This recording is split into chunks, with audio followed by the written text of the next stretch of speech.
You are watching GB's Vlogs. Hello സുഹൃത്തുക്കളെ, എല്ലാവർക്കും നമ്മുടെ പുതിയൊരു വീഡിയോയിലേക്ക് സ്വാഗതം. അപ്പോൾ ഇന്ന് നമ്മൾ ഇവിടെ അവതരിപ്പിക്കുന്നത് ഒരു വെറൈറ്റി കണ്ടൻ്റാണ്.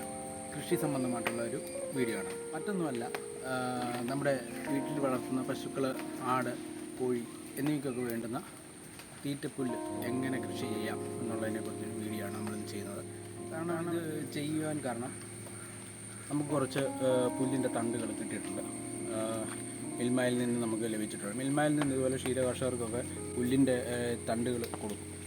അപ്പോൾ അങ്ങനെ കിട്ടിയ കുറച്ച് തണ്ടുകളാണ്. അത് ഏകദേശം ഒരു 3 കെട്ടോളം വരും. അപ്പം അതിനെ എങ്ങനെ കട്ട് ചെയ്യണം, അതെങ്ങനെ കൃഷി ചെയ്യണം, എങ്ങനെ കട്ട് ചെയ്ത് കഴിഞ്ഞാൽ മുളയ്ക്കും എന്നൊക്കെയുള്ള ഒരു ചെറിയ അറിവുകളാണ് നമ്മൾ ഈ വീഡിയോയിലൂടെ ഉൾപ്പെടുത്തുന്നത്. അപ്പോൾ നമ്മുടെ വീഡിയോ ആദ്യമായിട്ടാണ് നിങ്ങൾ കാണുന്നതെങ്കിൽ ദയവായിട്ട് നമ്മുടെ ചാനൽ സബ്സ്ക്രൈബ് ചെയ്യുക. ദയവായിട്ട് നിങ്ങളുടെ വിലയേറിയ അഭിപ്രായങ്ങൾ കമൻറ്റുകളായി രേഖപ്പെടുത്തുക. അപ്പോൾ നമുക്ക് വീഡിയോയിലേക്ക് കിടക്കാം. കമോൺ.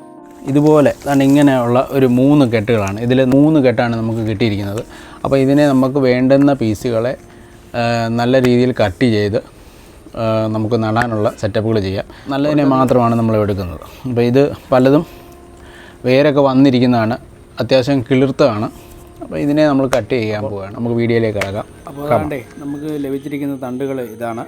ഇതിൻ്റെ പേര് എന്ന് പറയുന്നത് സൂപ്പർ നേപ്പിയർ എന്ന് പറയുന്ന ഒരു വിഭാഗത്തിൽപ്പെട്ട ഒരു തരം പുല്ലാണിത്. ഇതാണ് നമ്മൾ ഇന്നിവിടെ നമ്മുടെ പറമ്പിൽ നടാൻ പോകുന്നത്. നമ്മൾ ഈ തണ്ട് മെയിനായിട്ട് കട്ട് ചെയ്യുമ്പോൾ ശ്രദ്ധിക്കേണ്ട ഒരു കാര്യമുണ്ട്. ഇതിൻ്റെ ഈ 2 മുഴങ്ങളുണ്ട്. ഈ 2 മുഴങ്ങൾ വെച്ചിട്ട് വേണം നമുക്ക് കട്ട് ചെയ്യാനൊക്കെ ഉണ്ട്. ഒരു മുഴങ്ങിൽ നിന്ന് വേര് വരാനും മറ്റേ മുഴങ്ങിൽ നിന്ന് മുള വരാനും കൊണ്ട് ഉപയോഗിക്കുന്നത്.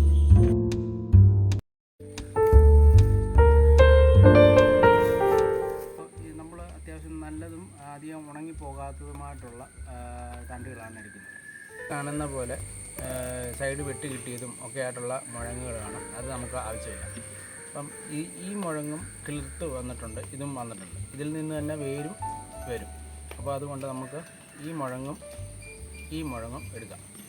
ഓക്കെ, അങ്ങനെ കട്ട് ചെയ്തു. ഒന്ന് കട്ട് ചെയ്തു.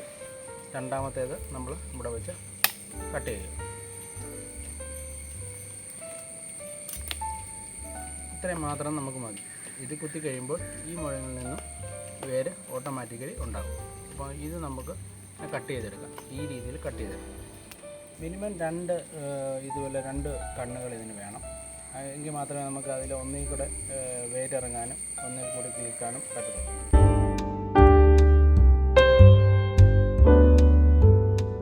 അതാണ് നമ്മുടെ വിത്തുകളൊക്കെ ഇങ്ങനെ കട്ട് ചെയ്തെടുത്തിട്ടുണ്ട്. ചിലത് 2 മുഴങ്ങും, ചിലത് 3 മുഴങ്ങും ഒക്കെ ഉണ്ട്. കാരണം എന്ന് പറഞ്ഞാൽ നമുക്ക് അതിലുള്ള മുള കളയാതെ അങ്ങ് എടുക്കുന്നേ ഉള്ളൂ. ചിലത് അങ്ങനെ എടുത്താലേ പറ്റത്തുള്ളൂ. അപ്പോൾ ആ രീതിയിലൊക്കെ നമ്മൾ കട്ട് ചെയ്തെടുത്തിട്ടുണ്ട്. അപ്പം ഇത് ഏകദേശം ഒരു 80 എണ്ണം ഉണ്ട്. ഏകദേശം ഒരു 80 പീസുണ്ട്. ഇത് നമ്മുടെ പറമ്പിൽ നടാൻ പോകണം. Okay, come on.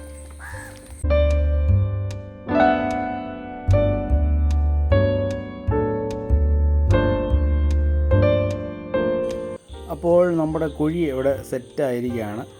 നമ്മൾ കുഴി ഇങ്ങനെ നീളത്തിലാണ് എടുത്തിരിക്കുന്നത്. ആ നീളത്തിലെടുത്തിട്ട് ഇങ്ങനെ വെട്ടിക്കോരി ഒരു ചെറിയ കൂന പോലെ ആക്കിയിട്ട് ഇടപെട്ട് അങ്ങ് നടുകയാണ്.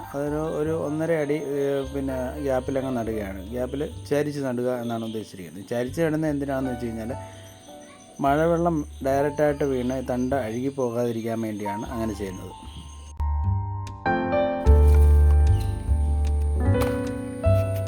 നമ്മൾ മെയിനായിട്ട് ശ്രദ്ധിക്കേണ്ടത് നമ്മുടെ ഇത് നടുമ്പോൾ ഇതിൻ്റെ തലയും വാലും ഉണ്ട്. ഇത് കണ്ടില്ലേ, ഈ ഓലകൾ മേപ്പോട്ടിരിക്കും. അഥവാ ഓല ഇല്ലാത്ത വശമാണെന്നുണ്ടെങ്കിൽ ഈ ഓല മേപ്പോട്ടിരിക്കുന്ന ഇതാണ് അതിൻ്റെ തലപ്പ്. അല്ലെന്നുണ്ടെങ്കിൽ ഓല മാറ്റിക്കഴിഞ്ഞാൽ അതിൻ്റെ കിളിപ്പ് കണ്ടോ, ഈ കിളിപ്പ് മേപ്പോട്ടിരിക്കും. അതുകൊണ്ട് മേപ്പോട്ടിരിക്കുന്ന ഭാഗമാണ് തല എന്നുള്ള ഉദ്ദേശമാണ്. നല്ലൊരു തല തിരിച്ചൊക്കെ നട്ട് വയ്ക്കും. അത് തല തിരിച്ച് നട്ട് കഴിഞ്ഞാൽ പിന്നെ അത് കിളിച്ച് വരുമ്പോൾ ഒരു രസമില്ലാതെ. അപ്പോൾ ഇതിനെ നമ്മളിങ്ങനെ ചരിച്ച മണ്ണിൻ്റെയൊക്കെ കുത്തി ഇറക്കി നടുകയാണ്.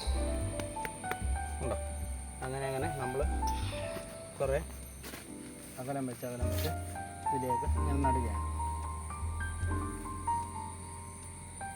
ചരിച്ച് ഏകദേശം നല്ല രീതിയിൽ ചരിച്ച് നട്ടില്ല എന്നുണ്ടെങ്കിൽ മഴവെള്ളം ഡയറക്റ്റായിട്ട് തണ്ടിൻ്റെ അകത്ത് ഇറങ്ങുകയും തണ്ട് അഴുകിപ്പോകാനുള്ള സാധ്യത കൂടുതലുമാണ്. അത് പിന്നീട് കിളിക്കത്തില്ല. അതുകൊണ്ടാണ്.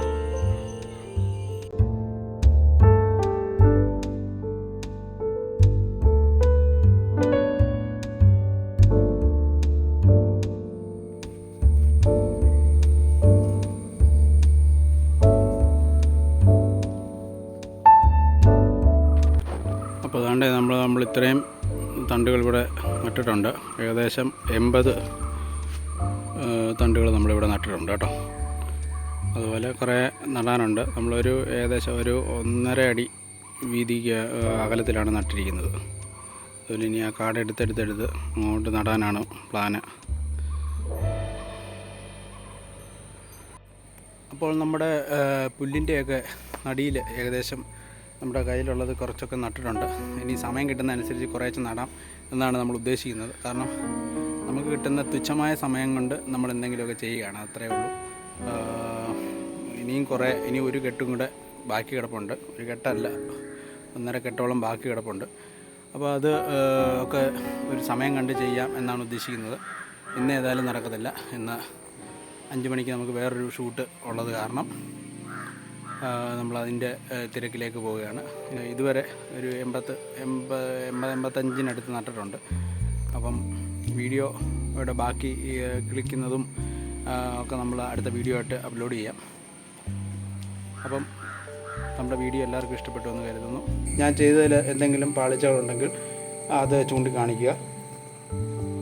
അപ്പം ബാക്കി കാര്യങ്ങളൊക്കെ നമുക്ക് അതിൻ്റെ അകത്ത് അടുത്ത നടീൽ രീതിയിൽ ഉൾപ്പെടുത്തി ചെയ്യാവുന്നതാണ്. ദയവായി ഒന്ന് സബ്സ്ക്രൈബ് ചെയ്യുക, ലൈക്ക് ചെയ്യുക. നിങ്ങളുടെ വിലയേറിയ അഭിപ്രായങ്ങളും നിർദ്ദേശങ്ങളും കമൻറ്റായി രേഖപ്പെടുത്തുക. ശരി.